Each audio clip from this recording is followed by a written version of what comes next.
number she disappeared for 3 years and came back with the truth locked in her scope. The conference room fell silent as Commander Jules stepped up to the podium. Behind him, the entire black signal unit sat at attention, their dress uniforms pristine under the harsh fluorescent lights. This was supposed to be a routine briefing about the new quarterly objectives, nothing more than paperwork and protocol. The reinforced glass windows reflected the afternoon sun, casting long shadows across the polished table where classified documents lay spread like a puzzle waiting to be solved. Jules cleared his throat and began speaking about operational efficiency and budget allocations. His voice carried the same authority it always had, the kind that made soldiers straighten their spines and focus their attention. But somewhere in the distance, nearly 800 yards away, a scope was adjusting its focus on that very same voice. The crosshairs centered not on flesh, but on the gleaming metal pinned to his chest, the one he'd received for leadership under fire 3 years ago. The shot came without warning. A single crack echoed across the compound as the bulletproof glass exploded inward, spiderwebbing around a perfect hole.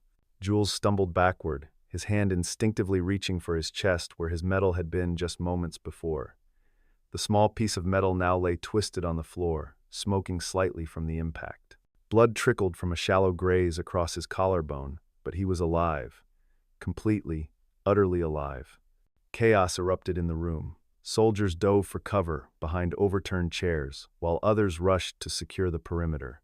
But through the confusion, the security monitors flickered to life, showing a figure in dark clothing moving with calculated precision across the rooftop of the adjacent building. The shooter moved with a gait that several of the older unit members recognized immediately, a purposeful stride that belonged to someone who had once been family. Private Torres, barely 22 and still shaking from the adrenaline, pointed at the screen with a trembling finger. That's Anya, he whispered, his voice barely audible over the alarms now blaring throughout the facility. But she's been missing for 3 years. The report said she was dead. The words hung in the air like a challenge to everything they thought they knew about loyalty, betrayal, and the price of truth. 3 years earlier, I had been the best sniper in Black Signal. My hands never shook, my breathing never faltered, and my shots never missed their intended target. I was known for my precision, but more importantly, for my judgment. When the rest of the unit saw targets, I saw people. When they saw enemies, I saw stories that deserved to be heard before being silenced forever. The mission that changed everything was supposed to be straightforward. Intelligence had identified a high-value target in a residential area, someone allegedly coordinating attacks against our forces. The plan was simple. I would take position on the roof of a nearby building, wait for confirmation, and eliminate the threat with a single shot. Clean, efficient, and final. But when I looked through my scope that morning, I didn't see a terrorist or an enemy combatant. Instead, I saw a middle-aged man in civilian clothes, helping his elderly neighbor carry groceries up 3 flights of stairs. I watched him laugh at something the old woman said, his face crinkling with genuine warmth. This was my target, the man I was supposed to kill based on intelligence that suddenly felt hollow and incomplete. I lowered my rifle and reached for my radio, requesting additional confirmation before proceeding with the shot. That decision to wait, to question, to demand more proof before taking a life cost my team everything. While I hesitated on that rooftop, enemy forces who had been monitoring our communications launched a coordinated ambush. The man I had refused to shoot turned out to be exactly who intelligence said he was, and my hesitation had given him time to activate a trap that had been waiting for us all along. Sergeant Williams died in that ambush, along with any trust my unit had in my judgment. The official report blamed my insubordination for the casualties. It stated that my refusal to follow direct orders had compromised the mission and resulted in the death of a fellow soldier. But what the report didn't mention was the family photos I had seen in that man's window, or the children's toys scattered across his front yard, or the medical equipment that suggested someone in that house was seriously ill. Those details never made it into the official record, just like the truth about what really happened that day. Rather than face a court-martial that would have been nothing more than a formality, I made a choice that surprised everyone, including myself. I walked away from Black Signal, from the military, from everything I had ever known. The official story was that I had gone absent without leave and died during a subsequent operation. It was cleaner that way, easier to explain to the families of the soldiers who had served alongside me. Dead heroes are easier to honor than living questions. The morning after the shooting, I was already moving. The secure facility I had called home for so many years now felt like a prison, and I could feel the eyes of surveillance cameras tracking my every movement. The shot I had fired wasn't meant to kill Jules, but it had accomplished something far more important. It had announced my return and declared that the truth I had been carrying for 3 years was finally ready to surface. I made my way to a small apartment on the outskirts of the city, a place I had prepared months ago for this exact moment. The building was old and unremarkable, the kind of place where neighbors minded their own business and asked no questions about late-night visitors. In the basement, surrounded by humming servers and multiple monitors, I found Finn exactly where I expected him to be. He looked up from his keyboard with the same crooked smile he'd worn when we first met during a joint cyber operations training 5 years ago. "Took you long enough," he said, not bothering to turn around from the screens showing news feeds about the shooting. "The networks are calling it an assassination attempt. They're saying you've gone completely rogue." His fingers continued dancing across the keyboard as he spoke, pulling up encrypted files and secure communication channels that existed in the shadows of the internet. I settled into the chair beside him, finally allowing myself to breathe for the first time in hours. "What they're calling it doesn't matter. What matters is what we can prove." I pulled out a small drive containing everything I had gathered over the past 3 years, evidence that would either vindicate me or ensure that I spent the rest of my life running from the very people I had once called family. FYN plugged in the drive and began sorting through the files with the methodical precision of someone who understood that data could be both weapon and shield. "You know they're going to come after you with everything they have. Jules isn't just going to let this slide, especially not after you made him look like a fool in front of the entire unit." He paused, highlighting a particular section of code on his screen. "But then again, you probably knew that when you decided to put a bullet through his metal instead of his heart." The next 72 hours were a masterclass in digital archaeology. FYN worked his way through layers of encrypted communications, deleted files, and modified records with the patience of someone who understood that the truth often hid in the spaces between official statements. What we found was worse than I had imagined during those long nights of exile, when I had wondered if I was simply a broken soldier who couldn't handle the moral complexities of war. The intelligence about my target 3 years ago had been accurate, but incomplete. The man I had refused to kill was indeed a coordinator for enemy forces, but he was also an informant who had been providing crucial intelligence to our side for months. The mission had been designed not to eliminate a threat, but to silence someone who knew too much about operations that weren't supposed to exist. My hesitation hadn't compromised a legitimate military operation. It had interfered with a conspiracy that reached far higher than I had ever imagined. But the most devastating discovery came when FYN managed to recover the original mission recordings, the ones that should have been archived according to military protocol, but had mysteriously disappeared from official records. In those recordings, I could hear my own voice requesting additional confirmation before taking the shot. I could hear Sergeant Williams supporting my decision, saying that something about the intelligence didn't feel right. And I could hear Jules, my commanding officer and the man I had once trusted with my life, overriding our concerns and ordering me to take the shot immediately. When I refused to fire, Jules had taken remote control of the operation's communications and sent false confirmation signals that triggered the ambush. He had sacrificed Williams and nearly killed the rest of the team to eliminate both the informant and any witnesses to what was supposed to have been a clean assassination. My supposed insubordination had actually saved lives, but Jules had twisted the narrative to make me the scapegoat for his own crimes. "Why?" I asked FYN as we stared at the evidence spread across his monitors. Why would he do this? What was worth destroying his own unit? FYN pulled up another set of files, these showing financial records and communications with people whose names I didn't recognize but whose influence was clearly substantial. Money, influence, power. The usual reasons people betray everything they're supposed to believe in. He leaned back in his chair, rubbing his eyes after hours of staring at screens. Jules wasn't just following orders. He was part of something bigger, something that needed that informant dead and buried, along with any inconvenient questions about who was really calling the shots.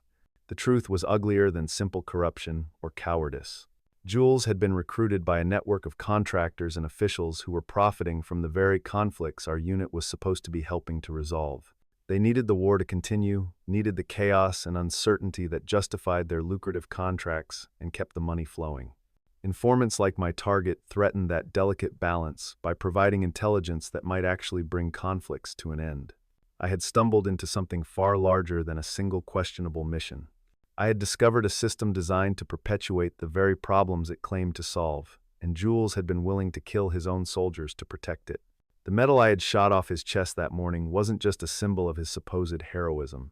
It was a badge of shame that he had worn while sending good people to die for profit. Knowing the truth and proving it were two entirely different challenges. The evidence Finn and I had gathered was compelling, but it had been obtained through methods that weren't exactly legal. Military courts weren't known for their tolerance of hacked communications and stolen files, especially when those files implicated high-ranking officers in conspiracy and murder. We needed something more direct, more immediate, something that would force the truth into the light where it couldn't be buried or dismissed. I spent the next week studying my old unit's routines, learning their new patterns and protocols. Jules had changed some procedures since my disappearance, but military habits die hard, and I could still predict where he would be and when. The opportunity I was waiting for came in the form of a commendation ceremony, one of those formal events where medals are awarded and speeches are made about duty and honor. Jules would be presenting awards to several junior officers, standing in full-dress uniform before the assembled unit and various dignitaries. The irony was too perfect to ignore. The man who had perverted everything the military was supposed to represent would be standing there talking about service and sacrifice while wearing decorations he had earned through betrayal and murder. But I wasn't planning to kill him. Death would have been too easy, too clean. What I had in mind was something far more devastating to a man like Jules: public humiliation and the complete destruction of his carefully constructed reputation. I positioned myself on the same rooftop where I had taken the shot 3 days earlier, knowing that security would be expecting me to avoid the location. Sometimes the best hiding place is the one your enemies think they've already cleared. Through my scope, I could see Jules at the podium, his chest decorated with medals that represented a career built on lies and the graves of better soldiers than he would ever be. The shot was perfect, not through his head or heart, but precisely aimed at the cluster of ribbons and medals adorning his uniform. The bullet struck with enough force to send the decorations flying while leaving Jules physically unharmed but completely exposed. The sound echoed across the parade ground as confused soldiers looked around for the source of the shot, then focused their attention on their commanding officer, who was standing there bleeding slightly but very much alive. But the real damage wasn't physical.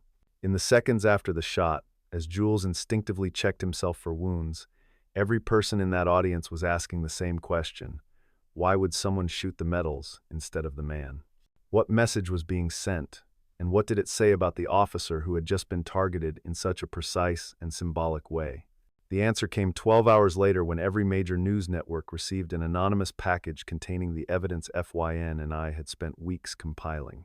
The hacked communications, the financial records, the recovered mission recordings, all of it laid out in a presentation that made the connection between Jules's actions and my symbolic shot impossible to ignore. The woman they had declared dead and dishonored had returned with proof that the real traitor was the man they had been following. Jules tried to control the narrative, calling emergency meetings and issuing statements about terrorist propaganda and enemy disinformation campaigns. But the evidence was too comprehensive, too detailed, and too damning to be dismissed as fabrication. Former unit members began coming forward with their own stories about questionable orders and missions that hadn't made sense at the time. The house of lies that Jules had built around my supposed betrayal began collapsing under the weight of truth. Within a week, Jules was relieved of command pending a full investigation. The charges ranged from conspiracy and murder to treason and corruption. The medals I had shot from his chest were entered into evidence as symbols of a career built on deception and the sacrifice of better soldiers. But even as justice began to take its course, I knew that my own story was far from over.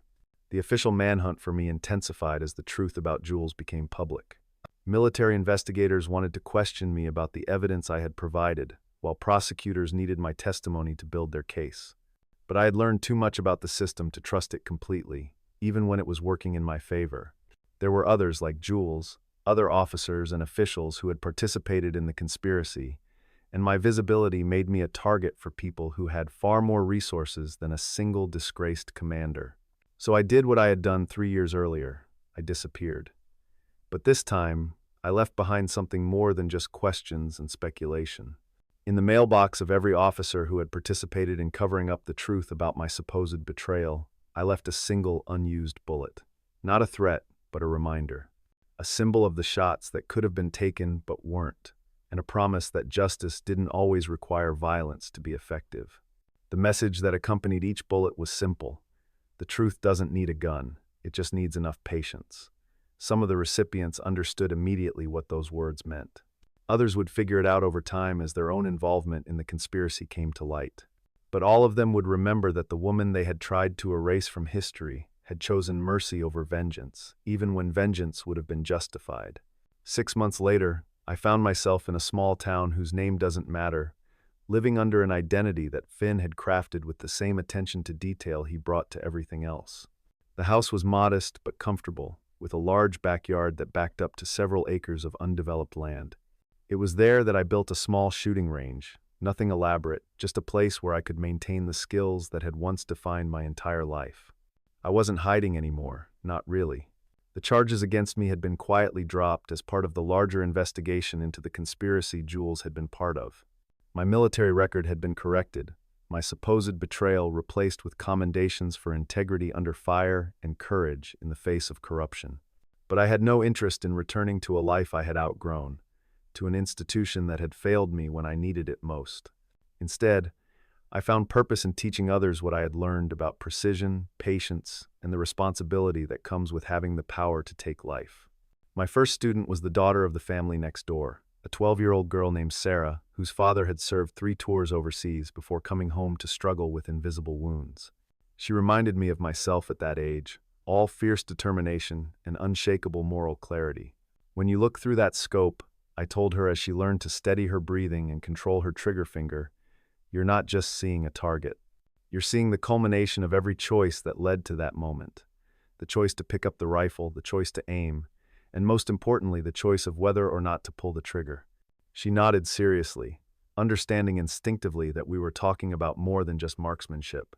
Over the following months, Sarah proved to be a natural student. Her shots were accurate, but more importantly, her judgment was sound. She understood that the most important skill a sniper could develop wasn't the ability to hit distant targets, but the wisdom to know when not to take the shot at all. In teaching her, I found a way to honor the memory of Sergeant Williams and all the other good soldiers who had died because of men like Jules. "What if someone really deserves to be shot?" Sarah asked one afternoon as we cleaned our rifles after a practice session. "What if they're really bad people who hurt others?" It was the kind of question that every shooter eventually asks, the one that separates those who understand the responsibility of their skills from those who see weapons as solutions to every problem. "Then you wait 5 more seconds," I told her, repeating advice that I wish someone had given me years earlier. "You think about their family, their story, the people who will miss them if they're gone. And if after all that thinking you still believe the world would be better without them, then you find a way to stop them that doesn't require a bullet." I paused, watching her process this information with the seriousness it deserved. Because once you pull that trigger, you can't take it back. And you'll carry that choice with you for the rest of your life. The lessons I taught Sarah weren't just about shooting, they were about integrity, about standing up for what's right even when it costs you everything, and about the difference between justice and revenge. Through her eager questions and thoughtful observations, I found a way to make peace with my own choices and the price I had paid for refusing to compromise my principles.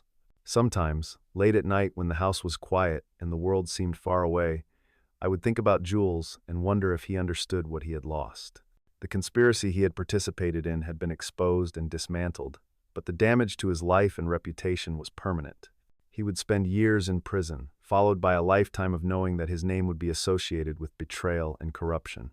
But perhaps more importantly, he had lost the respect and trust of the soldiers he had once commanded, the very people whose opinions should have mattered most to him. My name, on the other hand, had been quietly restored to the honor rolls of my unit. The medal that had been posthumously awarded to me during my supposed death was now accompanied by others, recognizing my courage in exposing the conspiracy and my integrity in refusing to follow illegal orders. But those decorations sat in a drawer, unworn and largely forgotten. The only recognition that mattered to me came from students like Sarah, who understood that true marksmanship was about precision in all things, not just shooting. Years passed, and the small town began to feel like home in a way that military bases never had. I opened a small business teaching firearms safety and precision shooting, drawing students from across the region who had heard about the woman who could put 5 shots through the same hole at 800 yards. But they stayed because they learned that accuracy was only the beginning of what I had to teach them. The range I built in my backyard became a place where veterans came to work through their own struggles with moral injury and complicated choices. Police officers came to learn about de-escalation and the responsibility that comes with carrying a weapon in service to others. Even civilians who had never held a gun before came to understand the discipline and focus required to be truly effective with firearms. All of them left with a deeper appreciation for the weight of life and death decisions. One day, nearly 5 years after the shot that had started it all, I received a package with no return address. Inside was a newspaper clipping about Jules's conviction being upheld on appeal, along with a handwritten note that simply said, "Thank you for showing us that courage doesn't always look like what we expect." It was signed by several members of my old unit, soldiers who had once viewed me as a traitor but now understood that my refusal to follow illegal orders had actually been an act of loyalty to everything the military was supposed to represent. That evening, as I worked with Sarah on advanced breathing techniques, I reflected on the strange path that had brought me to this place. The woman who had once been declared dead and dishonored was now living a life that felt more authentic and meaningful than anything I had experienced during my years in uniform. The truth I had carried in my scope for so long had finally found its target, not in the destruction of my enemies, but in the creation of something better. "Do you ever regret it?" Sarah asked as we packed up our equipment at the end of another successful training session. "Not taking the shot that started all the trouble, I mean. Would your life have been easier if you had just followed orders?" It was a thoughtful question from someone who had grown into a thoughtful young woman, one who understood that easy choices weren't always the right ones. I considered the question carefully before answering, thinking about all the paths my life might have taken if I had simply pulled the trigger that day 3 years ago. "Easier doesn't mean better," I finally said. "And I've learned that the shots you don't take are often more important than the ones you do." I chose to live with questions instead of dying with certainty, and that choice led me to everything good in my life now. As we walked back toward the house, I realized that my story had become something larger than just one woman's struggle with institutional corruption and personal betrayal. It had become a testament to the power of individual conscience over group pressure, of moral courage over institutional loyalty, and of truth over convenience. The scope that had once been focused on distant targets was now trained on a future where integrity mattered more than orders. The last chapter of my story isn't written yet, but I know how I want it to end. Not with violence or revenge, but with the quiet satisfaction of knowing that the truth I fought so hard to preserve has been passed on to a new generation. Students like Sarah will face their own moments of moral testing, their own choice between easy compliance and difficult righteousness. When those moments come, I hope they remember the lessons learned on a small shooting range in a town whose name doesn't matter, where a woman who was once declared dead taught them that the most important target is always the truth.